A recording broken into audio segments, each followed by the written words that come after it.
that knows everybody dirty secret. Including violence against witnesses to his kidnapping. How many appear to be potentially victimized? How many might have been victimizing? I think, all. Jaguar Wright just exposed the shocking truth about what Diddy and Oprah did to Ice Cube. To sit there to pretend to be his friend on camera. But I mean, you kind of did the same thing with Luther Vandross when you humiliated him on his deathbed. What makes them so mad is when you don't want to be a part of their club. That pisses them off. New allegations suggest that Diddy and Oprah teamed up to silence Ice Cube from speaking out against their elite circle. What club am I talking about? I'm talking about the club of gatekeepers that we all got to deal with. You know who they are, and they definitely know who they are. A lot of people would be like, what, who? Come on, man, stop playing. So, ever since I put out the contract with Black America, you know they've been with me. Here and there, this and that. But it's cool, you know. I expect that. You know, I've been working with, on the big three for a long time. And you know how they've been working with me with that. I done made it, plain, simple, and clear what they've been doing, Recently, Ice Cube made it clear that he has no ties to Diddy, who is now facing serious charges, including sex trafficking and racketeering. During a recent Las Vegas concert, the 55-year-old rapper told the crowd, "Almost 40 years rocking the mic, and I'm going to tell you right now, me and WC ain't never been to a Diddy party." This moment was captured in a TikTok video as Diddy's legal issues unfold. Old clips of Diddy's parties have resurfaced online, including one where he hinted that locking women in made for a great party. Both Diddy and Oprah have large empires, and critics say they protect their interests by exploiting people. Oprah, in particular, has faced growing criticism for allegedly maintaining the status quo to benefit herself. Sam Seder has been vocal about this issue as well. The real problem with Oprah is that she doesn't really, and maybe she does, and she's just sort of been hiding it all this time, and but she doesn't really seem to understand the question of power, of systems, and so I mean, if she came out tomorrow and said, like, look, we got some real problems with antitrust issues and with wealth inequality, that we need to structurally change things, and we need to card check. That's the one thing that we really need to. I mean, if those things were happening, I would be like, all right, probably could vote for Oprah. She did a panel where Ahmed Shalabi's right hand or spokesperson was by far the most ethical person on it, because at least they had a personal financial self-interest in it. Judith Miller was like a line. I mean, maybe they all had they did. Because who else would know who Kenneth Pollock is if he didn't write that friggin' book? Right, exactly. Jesus. There's nothing like having Curveball's right-hand man on your show to prove that we should go to war. Yeah. And then also, the first one was Judith Miller. Right. Yeah. Yeah, no, great. I mean, it was great stuff.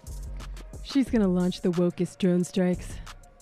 The wokest drone strikes. The internet is waking up about this long forehead velociraptor looking ass. I am so tired of Oprah. I really am. All these people in the world got a problem with you, and you think you ain't the problem. Even Taraji. I mean, come on. Nobody becomes a billionaire by being ethical, baby. I'm just saying. Nobody becomes a billionaire by being ethical. So me seeing Oprah get dragged, I'm like, ooh, hit her again. Ooh, hit her again. Hit her again. Especially how she did them people in Maui talking about, I'm gonna pray for you while you got all them acres of land. Get the land away, baby. Faith without works is dead. Prayer without works is dead. Give the land back, baby. So anyway, it's been nice seeing the internet drag Oprah. I know Monique is so happy that the internet is finally waking up about Oprah. Like, she gives me the worst vibes ever. And the first red flag was that billionaire shit. That was the first red flag for me. But then she kept having issues with people, and people kept talking about their issues with her, and I was just like, ooh, you a real nasty type of woman. Perhaps the most troubling allegation about Oprah, especially given recent concerns, is that she may have used her South African school as a front for trafficking minors.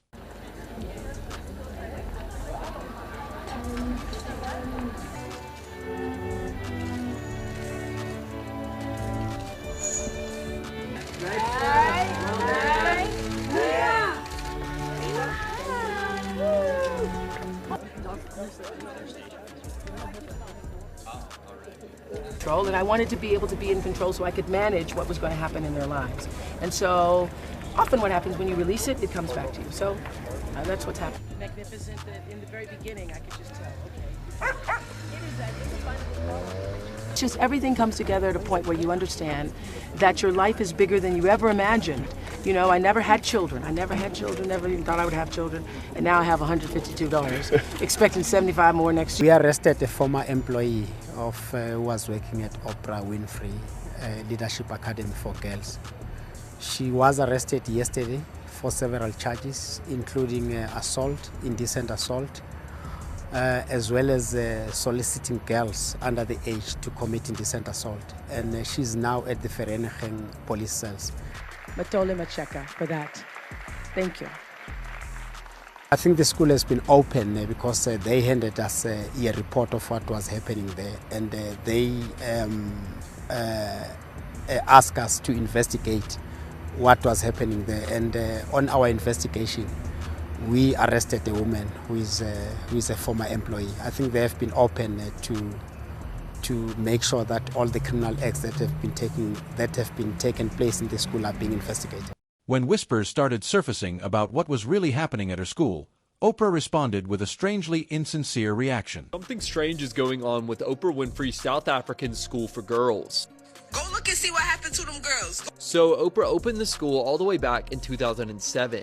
And since the school's opening, it has been marred with many different controversies. You see, shortly after the school opened, a matron of the school was charged with touching several of the girls in a very inappropriate manner. When the crime eventually came to light, Oprah herself went to fire the school's head mistress. Then, in another incident that happened in 2011, law enforcement investigated the body of a newborn that was found in one of the students' bags. Apparently, one of the girls at the school gave birth, but there were no charges filed against her after this incident.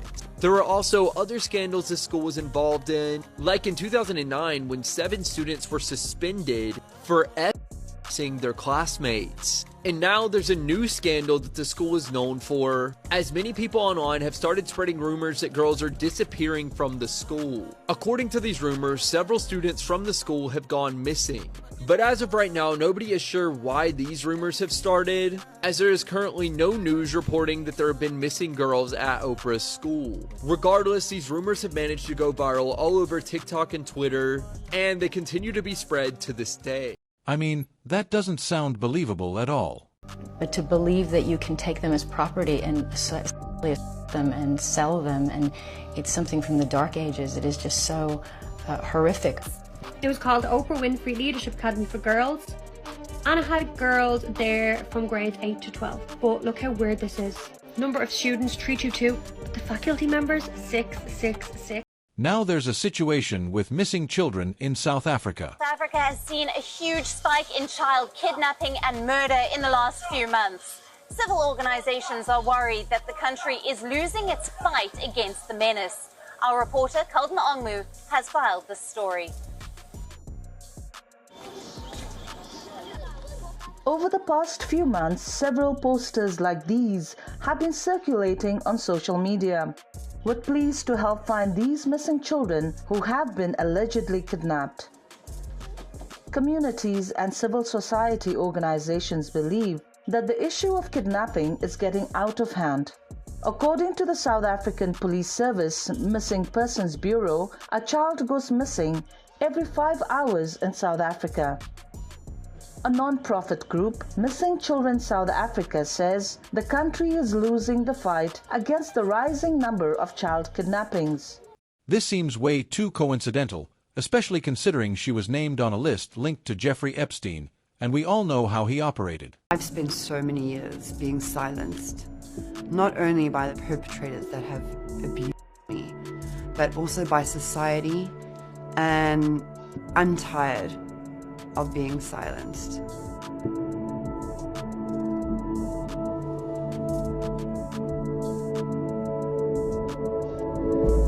I would like to make it very clear, Ghislaine is as guilty, if not worse, than Jeffrey.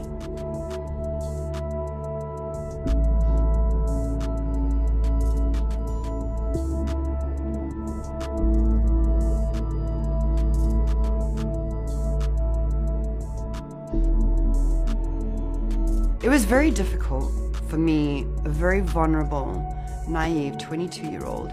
All of a sudden, I'm thrown into the sex trafficking ring, and once you're in, you can't escape.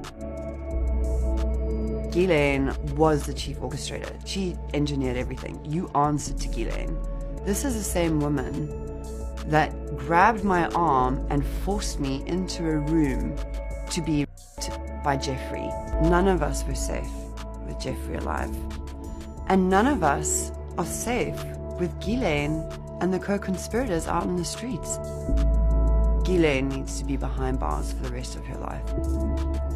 It's claimed that he was about to confess how many people he was involved with and who his clients were before he suspiciously died by suicide. But even his own family doesn't believe it. I first heard that my brother was dead. I actually heard it on CNN. The government did not notify me, as they've claimed. I thought, okay, he killed himself. At the time, I had no reason to doubt it, and I just figured that was his decision, and I respected it. I grieved the loss of a brother, but it was his decision. But then, after the autopsy was done and all the other information started coming out, it became apparent that it was not a suicide. When you looked at the autopsy results, the photographs we have of the body, the details of the mark on his neck, compared to the way they said he was hanging, nothing matches up. If you looked at all of these facts and evidence, you would not come up with the conclusion that it was a suicide, other than the fact that Bill Barr made that ridiculous statement about it being a suicide, and the chief medical examiner, Barbara Sampson, overrode the actual pathology of the autopsy and declared it a suicide. And this man continued to raise even more suspicious questions. My brother wasn't a flight risk, and he's my brother. I didn't care. And then bail was denied, which is why he was in jail. And then they were going to appeal the decision for bail. And Jeffrey was putting up a pretty big bail. And they asked me for the appeal if I would guarantee his bail. And I agreed, in essence, doubling it. So there was a chance he might have gotten bail. And that hearing was scheduled in, I think, for the 12th, in a couple of days. So then I'm thinking, if he was going to kill himself, wouldn't he wait to after the bail hearing? Because if he got bail, he'd be living in his house with an ankle monitor and armed guards and cameras, so he wouldn't disappear anywhere. Not that I thought he would try. And then if bail was denied again, then it would be a more compelling argument for him to kill himself if he wanted to. But a few days before the bail hearing makes no sense at all. But what he says next is what really shocks you. Really wanted to kill Jeffrey Epstein, right? They had to assume he was about to talk and give information about some, high-profile people. Otherwise, what would be the incentive to kill him? Did you ever get an understanding from your brother that he was going to talk about anything, that he was going to be a government witness? I mean, because I'm trying to understand what the motivation would be for him to be murdered in prison. Well, I believe you're right. Again, that's which I tend not to do. Yes, Jeffrey did have... I didn't speak to Jeffrey while he was in prison. Okay. The last time I spoke to Jeffrey was the night before he flew home when he got arrested. He called me from France, and we just had a normal conversation. And the next day he came home and he was arrested. And that's the last time I spoke to him. I did not see him in prison. And you know who else has been sued for trafficking and abusing children? At first, he was only under investigation for his connection to Jimmy Henchman, but now lawsuits have been filed as people come forward, claiming they were abused as minors. In an exclusive interview with Banfield on News Nation, Courtney Burgess revealed that she received 11 flash drives containing at least 8 sex tapes involving Diddy and 8 celebrities. Burgess testified before the Diddy grand jury in the Southern District of New York and shared that 2 to 3 of the celebrities in the tapes were minors. Out of those 8 videos, 8 celebrities, 6 men and 2 women, how many of those 8 celebrities were close to being underage or potentially underage? 2 males. 2 males. And of those 8 celebrities, how many of them were intoxicated or under the influence of drugs? This is going to be all speculation. I just want to preface it by he wouldn't know if they were. Right. Sure. Appeared to Let be. me rephrase right. it. Based on, yes. Understand. Out of the 8 celebrities who were recorded having intimate relations with Sean Combs, how many of them appear to be either inebriated or intoxicated or under the influence? All of them. All of them. Out of those 8, how many appear to be potentially victimized? How many might have been victimizing? I think all, to be honest, all. Were victims They or victims. were perpetrating? Victims. They were, all 8 were victimized. Yeah. Meaning Victim. this was happening to them and they were inebriated. Right. Not knowing, I guess, how much proof it was in it, what they was doing. And of those 8, how many seemed to be potentially minors? 2 to 3, possibly 3. Burgess was asked whether the people in the videos knew they were being recorded, and he confirmed that cameras were hidden in private areas, including places where people would assume they had privacy, like bathrooms. Courtney Burgess revealed during his interview with Banfield on News Nation that in addition to the sex tapes involving Diddy and several celebrities, the flash drives he received also contained what appeared to be a manuscript.